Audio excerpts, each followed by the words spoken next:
Kami mohon agar meninggalkan Masjid Raya ini untuk mengantisipasi penularan COVID-19.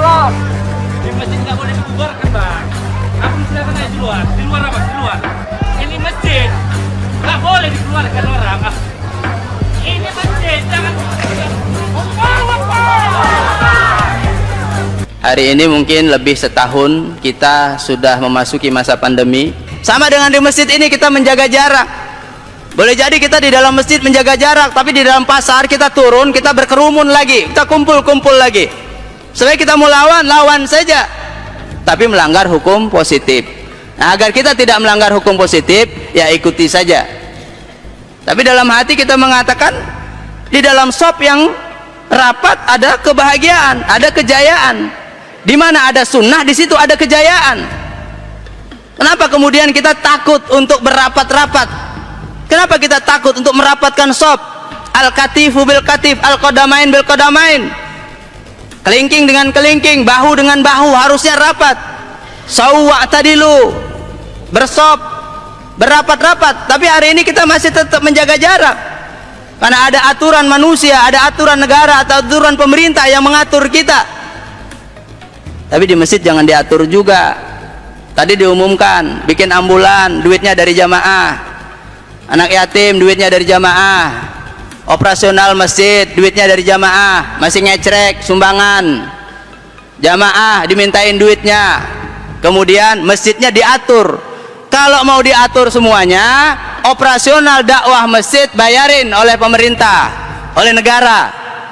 Khotibnya dibayar, imamnya dibayar, muazzinnya dibayar, marbotnya dibayar, semua dibayar. Keluarkan anggaran, bayar masjidnya. Jangan rakyat disusahin, kemudian kebijakannya juga menyusahkan kita. Biarkan.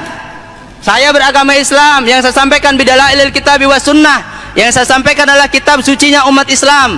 Saya berbicara di dalam masjid adalah tempat ibadahnya umat Islam. Yang mendengarkan adalah jamaah-jamaah yang beragama Islam. Maka tidak ada pelanggaran hukum positif atas apa yang saya sampaikan. Inna dina indallahil Islam. Sesungguhnya tatanan hidup yang baik, tatanan hidup pribadi, tatanan hidup berkeluarga, tatanan hidup bermasyarakat, tatanan hidup berbangsa dan bernegara hendaklah menggunakan syariat Islam. Inna dina indallahil Islam. Tidak ada solusi yang lain kecuali adalah solusi dengan syariat Islam. Kemudian solusi daripada itu Allah Subhanahu wa taala berfirman, "Inna ma'al usri yusra."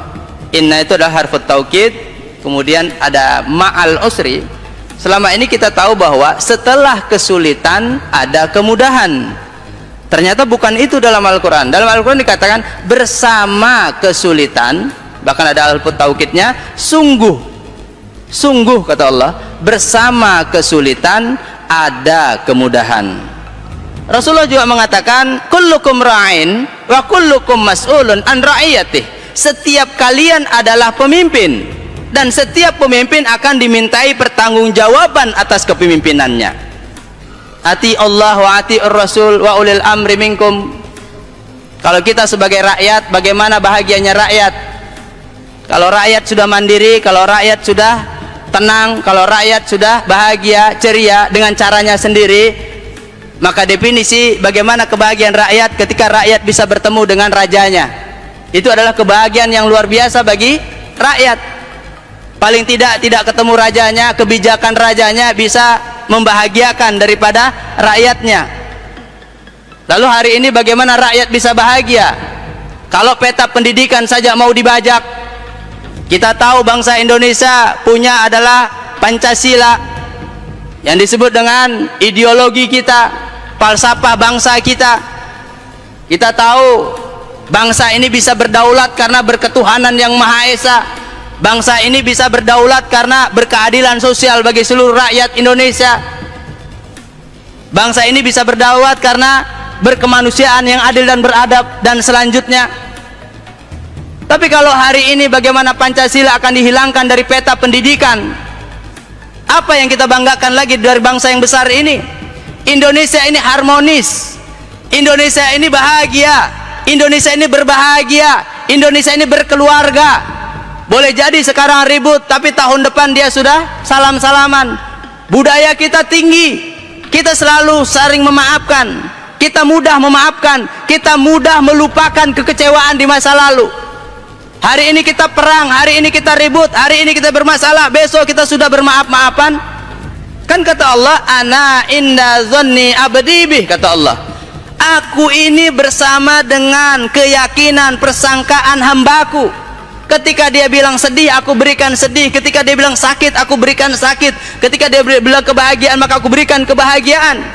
Maka ketika bangun tidur, Allah Subhanahu wa taala sudah mengajarkan beberapa masnunah melalui Rasulullah sallallahu alaihi wasallam. Bangun tidur, la ilaha illallah wahdahu la syarikalah, lahul mulku wa lahul hamdu wa huwa ala kulli syai'in qadir. Baru bangun, kita langsung bertauhid kepada Allah Subhanahu wa taala. Baru bangun yang kita pikirkan adalah Allah Subhanahu wa taala.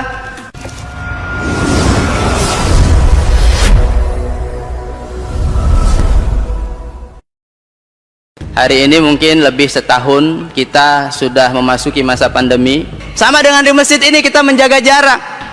Boleh jadi kita di dalam masjid menjaga jarak, tapi di dalam pasar kita turun, kita berkerumun lagi, kita kumpul-kumpul lagi. Sebenarnya kita mau lawan saja, tapi melanggar hukum positif. Nah, agar kita tidak melanggar hukum positif, ya ikuti saja. Tapi dalam hati kita mengatakan, di dalam shop yang rapat ada kebahagiaan, ada kejayaan. Di mana ada sunnah, di situ ada kejayaan. Kenapa kemudian kita takut untuk berapat-rapat? Kenapa kita takut untuk merapatkan shop? Al-katifu bil katif, al-qadamain bil qadamain. Kelingking dengan kelingking, bahu dengan bahu, harusnya rapat. Sawwa tadilu, bersop, berapat-rapat. Tapi hari ini kita masih tetap menjaga jarak, karena ada aturan manusia, ada aturan negara atau aturan pemerintah yang mengatur kita. Tapi di masjid jangan diatur juga. Tadi diumumkan bikin ambulan, duitnya dari jamaah. Anak yatim duitnya dari jamaah. Operasional masjid duitnya dari jamaah. Masih ngecrek sumbangan, jamaah dimintain duitnya. Kemudian masjidnya diatur. Kalau mau diatur semuanya, operasional dakwah masjid bayarin oleh pemerintah, oleh negara. Khotibnya dibayar, imamnya dibayar, muazzinnya dibayar, marbotnya dibayar, semua dibayar. Keluarkan anggaran, bayar masjidnya. Jangan rakyat disusahin, kemudian kebijakannya juga menyusahkan kita. Biarkan. Saya beragama Islam, yang saya sampaikan bidalailil kitabi was sunnah, yang saya sampaikan adalah kitab sucinya umat Islam. Saya berbicara di dalam masjid adalah tempat ibadahnya umat Islam. Yang mendengarkan adalah jamaah-jamaah yang beragama Islam. Maka tidak ada pelanggaran hukum positif atas apa yang saya sampaikan. Inna dina indallahil Islam. Sesungguhnya tatanan hidup yang baik, tatanan hidup pribadi, tatanan hidup berkeluarga, tatanan hidup bermasyarakat, tatanan hidup berbangsa dan bernegara, hendaklah menggunakan syariat Islam. Inna dina indallahil Islam. Tidak ada solusi yang lain kecuali adalah solusi dengan syariat Islam. Kemudian solusi daripada itu, Allah Subhanahu wa taala berfirman, inna ma'al usri yusra. Inna itu adalah harfu taukid, kemudian ada ma'al usri. Selama ini kita tahu bahwa setelah kesulitan ada kemudahan. Ternyata bukan itu dalam Al-Quran. Dalam Al-Quran dikatakan bersama kesulitan, bahkan ada harfu taukidnya, sungguh kata Allah, bersama kesulitan ada kemudahan. Rasulullah juga mengatakan, kullukum ra'in wa kullukum mas'ulun an ra'iyatih. Setiap kalian adalah pemimpin, dan setiap pemimpin akan dimintai pertanggungjawaban atas kepemimpinannya. Ati Allah wa ati Rasul wa ulil amri minkum. Kalau kita sebagai rakyat, bagaimana bahagianya rakyat? Kalau rakyat sudah mandiri, kalau rakyat sudah tenang, kalau rakyat sudah bahagia, ceria dengan caranya sendiri, maka definisi bagaimana kebahagiaan rakyat ketika rakyat bisa bertemu dengan rajanya. Itu adalah kebahagiaan yang luar biasa bagi rakyat. Paling tidak ketemu rajanya, kebijakan rajanya bisa membahagiakan daripada rakyatnya. Lalu hari ini bagaimana rakyat bisa bahagia? Kalau peta pendidikan saja mau dibajak. Kita tahu bangsa Indonesia punya adalah Pancasila, yang disebut dengan ideologi kita, falsafah bangsa kita. Kita tahu Bangsa ini bisa berdaulat karena berketuhanan yang Maha Esa. Bangsa ini bisa berdaulat karena berkeadilan sosial bagi seluruh rakyat Indonesia. Bangsa ini bisa berdaulat karena berkemanusiaan yang adil dan beradab, dan selanjutnya. Tapi kalau hari ini bagaimana Pancasila akan dihilangkan dari peta pendidikan, apa yang kita banggakan lagi dari bangsa yang besar ini? Indonesia ini harmonis, Indonesia ini bahagia, Indonesia ini berbahagia, Indonesia ini berkeluarga. Boleh jadi sekarang ribut, tapi tahun depan dia sudah salam-salaman. Budaya kita tinggi, kita selalu saling memaafkan, kita mudah memaafkan, kita mudah melupakan kekecewaan di masa lalu. Hari ini kita perang, hari ini kita ribut, hari ini kita bermasalah, besok kita sudah bermaaf-maafan.